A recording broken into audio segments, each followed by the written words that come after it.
नमस्कार दोस्तों, मैं आपका दोस्त एमडी एकेजे भाभा स्वागत करता हूं आपका Shiv multi specialist therapy clinic में। दोस्तों, आज जो हमारा टॉपिक रहेगा वो टॉपिक है मधुमेह, डायबिटीज यानी शुगर। दोस्तों, वैसे तो बहुत मीठा नाम है शुगर, लेकिन ये जो बीमारी है बहुत ही खतरनाक बीमारी है।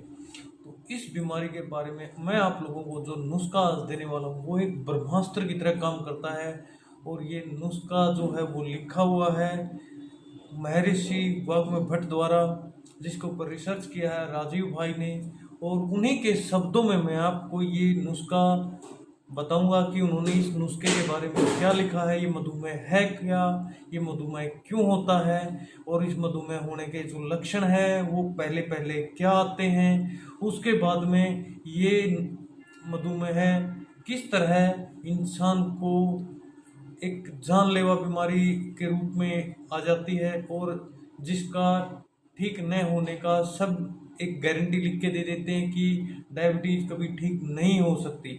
तो इस बात को झूठा साबित करने के लिए मैं आपको जो नुस्खा देने वाला हूँ वो आप यूज करके इस बात को बिल्कुल झूठा साबित कर सकते हो कि मधुमेह इतनी खतरनाक बीमारी नहीं है कि उसका कोई इलाज ना हो। और इसके वैसे तो अलग अलग थेरेपियों में अलग अलग इलाज हैं, जैसे हम एक्यूपंक्चर एक्यूप्रेशर थेरेपी से, ईयर एक्यूप्रेशर थेरेपी से और मैग्नेट थेरेपी से भी इन बीमारियों का इलाज करते हैं। लेकिन अगर आप लोग कहीं दूर हो, आप लोग हमारे पास नहीं आ सकते, आप हमारा खर्चा खर्च नहीं कर सकते, तो मैं आपको आज एक ऐसा नुस्खा जो आप घर पे बना सकते हो, आयुर्वेदिक का नुस्खा बताऊंगा, ताकि आप लोग बगैर खर्चा किए इस बीमारी से छुटकारा पास हो। बस उसके लिए आप लोगों को जो चीज़ें मैं बताऊंगा वो चीज़ें अच्छी क्वालिटी की लेके आनी है, या कहीं से मतलब तैयार करवानी है तो अच्छी क्वालिटी की तैयार करवानी, ताकि जो नुस्खे का जो रिजल्ट है वो अच्छा आ सके। तो दोस्तों, मैं इस नुस्खे के बारे में आप लोगों को पूरा पढ़ के बताता हूँ कि महर्षि वाग्मी भट्ट ने इसके बारे में क्या विचार रखे, राजीव भाई ने भी इसके ऊपर रिसर्च किया तो उसको क्या पाया।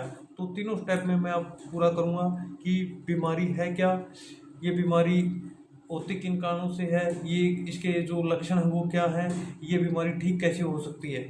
तो बीमारी को पूरा समझना निहायत ही जरूरी है दोस्तों। शुरू करते हैं। आजकल मधुमेह की बीमारी आम बीमारी है। डायबिटीज भारत में 5 करोड़ 70 लाख लोगों को है और 3 करोड़ लोगों को हो जाएगी अगले कुछ ही सालों में। सरकार ये कह रही है हर 2 मिनट में एक मौत हो रही है डायबिटीज से। कॉम्प्लिकेशन और बहुत हो रहे हैं। किसी भी किडनी खराब हो रही है, किसी की लीवर खराब हो रही है, किसी को ब्रेन हेमरेज हो रहा है, किसी को पैरालाइज हो रहा है, किसी को ब्रेन स्ट्रोक हो रहा है, किसी को कार्डियन अरेस्ट हो रहा है, किसी को हार्ट अटैक आ रहा है। खतरनाक है। बहुत सारी बीमारियां जो मैंने आप लोगों के साथ में की, इनके रिश्ते आपस में कैसे कनेक्ट हैं ये मैं आप लोगों को अभी जब आगे इस नुस्खे के बारे में पढ़ूंगा तो आप लोग समझ पाओगे। मधुमेह यानी चीनी की बीमारी एक खतरनाक रोग है। रक्त ग्लूकोज स्तर बढ़ा हुआ मिलता है। इन मरीजों में रक्त कोलेस्ट्रॉल वसा के अवयव व बढ़ने के कारण ये रोग होता है।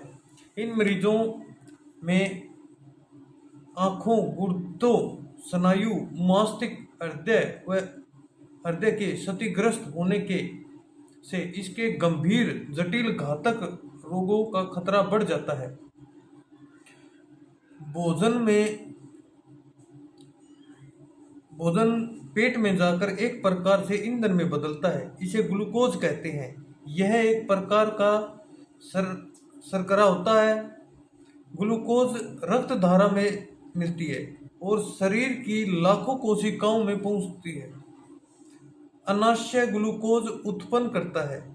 इंसुलिन भी रक्त धारा से मिलती है और कोशिकाओं तक जाता है। मधुमेह बीमारी का असली कारण जब तक आप लोग नहीं समझेंगे उसकी दवाई कभी नहीं मिल पाएगी, उस बीमारी को आप कभी ठीक नहीं कर पाओगे। जब आपके रक्त में वसा कोलेस्ट्रॉल की मात्रा बढ़ जाती है, तब रक्त में मौजूद कोलेस्ट्रॉल कोशिकाओं के चारों ओर चिपक जाता है। ये चीज़ें देखो दोस्तों, समझने की बात है कि इसके लक्षण क्या है और ये कैसे कैसे एक दूसरे से अटैच होता है। मैं इस लाइन को दोबारा पढ़ूंगा ताकि आप लोग इस चीज़ को गहराई से समझ सको। जब तक आपके रक्त में वसा कोलेस्ट्रॉल की मात्रा बढ़ जाती है, तब रक्त में मौजूद कोलेस्ट्रॉल कोशिकाओं के चारों ओर चिपक जाता है और खून में मौजूद इंसुलिन कोशिकाओं तक नहीं पहुंच पाता है। इंसुलिन की मात्रा तो पर्याप्त होती है, लेकिन इससे रिसेप्टरों को खोला नहीं जा सकता, अर्थात पूरे ग्लूकोज को ग्रहण कर सकने के लिए रिसेप्टरों की संख्या कम हो जाती है। वो इंसुलिन शरीर के किसी भी काम में नहीं आता है। जिस प्रकार से शरीर में हमेशा शुगर का स्तर हमेशा ही बढ़ा हुआ होता है, जबकि जब हम बाहर से इंसुलिन लेते हैं तब वो इंसुलिन नया नया होता है, तो वह कोशिकाओं के अंदर पहुंच जाता है। अब आप समझ गए होंगे कि मधुमेह का रिश्ता कोलेस्ट्रॉल से है, न कि शुगर से। तो दोस्तों, आपका एक पॉइंट तो बिल्कुल क्लियर हो गया होगा कि मीठे से इसका इतना लेन देन नहीं है जितना कि इसका लेन देन कोलेस्ट्रॉल से है। जो भी मधुमेह का रोगी मिलेगा उसका कोलेस्ट्रॉल पक्का ही बढ़ा हुआ मिलेगा। ये राजीव भाई का जो एक तजुर्बा है, जो एक उन्होंने लोगों के ऊपर रिसर्च किया है, उस रिसर्च का निचोड़ है जो बहुत सालों पहले महर्षि वाल्मीकि भट्ट ने लिख दिया था। अभी आगे बात करेंगे। जब संभोग के समय पति पत्नी आपस में नहीं बनाकर रख पाते या संभोग के समय बहुत तकलीफ होती है, समझ जाइए मधुमेह हो चुका है। दोस्तों, कितनी गहराई की बात लिखी है। राजीव भाई एक यूं मान लीजिए ब्रह्मचारी का जीवन पालन किया जिसने 42 साल तक, लेकिन औरत और आदमी को क्या क्या समस्याएं होती हैं, उनके अंदर क्या क्या दिक्कतें आती हैं, क्या क्या लक्षण आते हैं, ये सब चीज़ें समझ के उन्होंने लाखों लोगों का ट्रीटमेंट किया है और एक एक लक्षण बताया उन्होंने कि किस बीमारी के अंदर क्या क्या लक्षण आते हैं, या आने वाली अगर कोई बीमारी है तो उसके क्या क्या लक्षण हैं। तो आप लोग आगे सुनिए वो अपने जुबानी क्या कहते हैं। समझ जाइए मधुमेह हो चुका है या होने वाला है, क्योंकि जिस आदमी को मधुमेह होने वाला है उसे संभोग के समय बहुत तकलीफ होती है, क्योंकि मधुमेह से पहले जो बीमारी आती है वो सेक्स में प्रॉब्लम होना। अगर मधुमेह का कोई भी रोगी अगर इस वीडियो को सुन रहा होगा तो समझ पा रहा होगा बिल्कुल कि उसके जो लक्षण है वो कैसे कैसे चेंज हुए हैं। और जिस भाई को अगर इस प्रकार की अगर समस्याएं आने लग रही हैं तो आप समझ जाइए कि आपको दूसरी बीमारी जो है वो कौन सी आने वाली है, क्योंकि सेक्स की प्रॉब्लम जो इन्होंने बताई है, जो लेडीज हैं चाहे जेंट्स हैं, तो उनके अंदर मधुमेह आने वाली है। ठीक है। मधुमेह रोग से शुरू में तो भूख बहुत ज़्यादा लगती है, लेकिन धीरे धीरे भूख जो है कम हो जाती है, शरीर सूखने लगता है, कब्ज की शिकायत रहने लगती है, अधिक पेशाब और पेशाब में चीनी आना शुरू हो जाता है। आप लोग समझ सकते हो कि कितने सारे लक्षण राजीव भाई ने बीमारी आने से पहले ही बता दिए। और रोगी का वजन कम होता जाता है, शरीर में कहीं भी घाव जख्म होने पर वह जल्दी नहीं बढ़ता है। तो ऐसी स्थिति में हम क्या करें?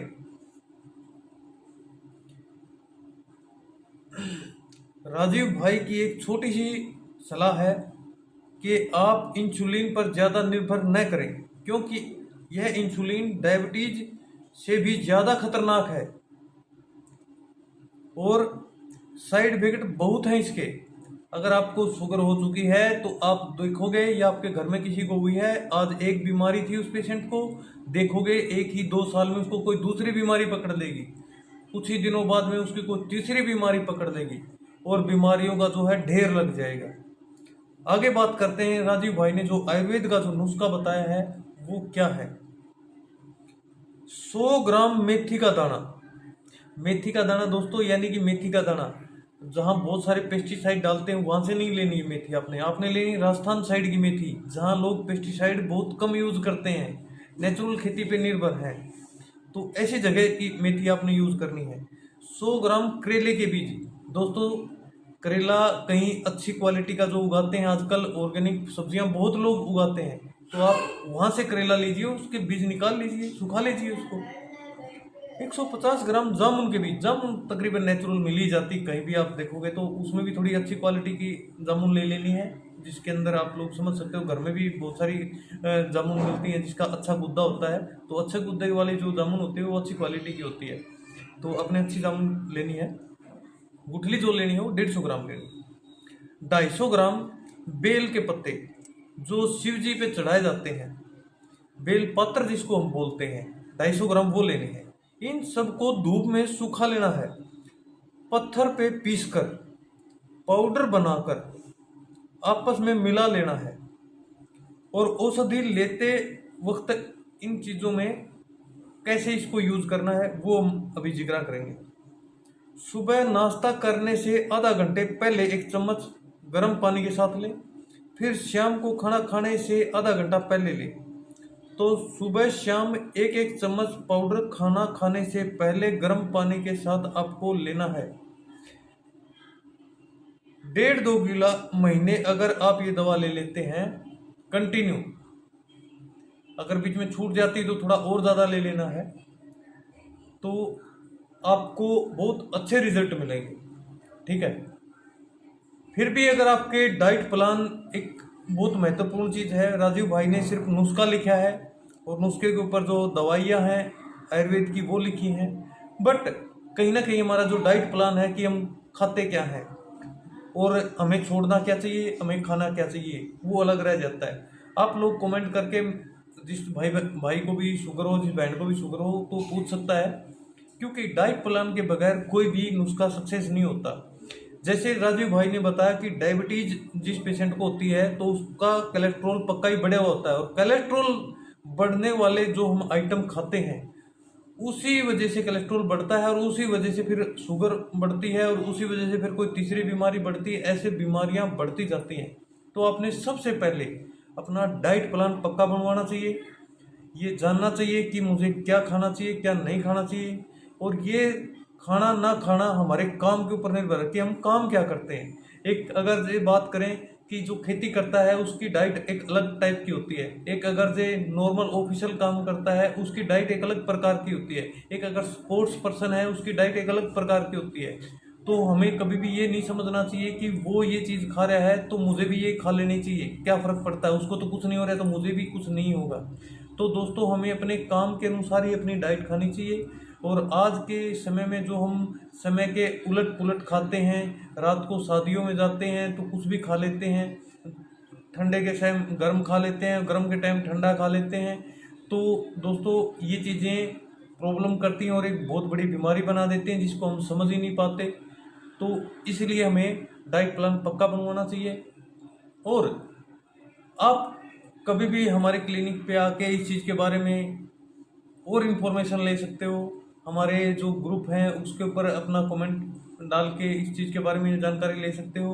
और ये जो बीमारी है ये थेरेपियों से, आयुर्वेद से, बहुत सारी चीज़ों से इस बीमारी का जो है सॉल्यूशन जड़ से होता है, लेकिन आपको उसके परहेज पुगाने होते हैं। जो परहेज पूरे पुगाए जाते हैं तभी बीमारी जड़ से जाती है।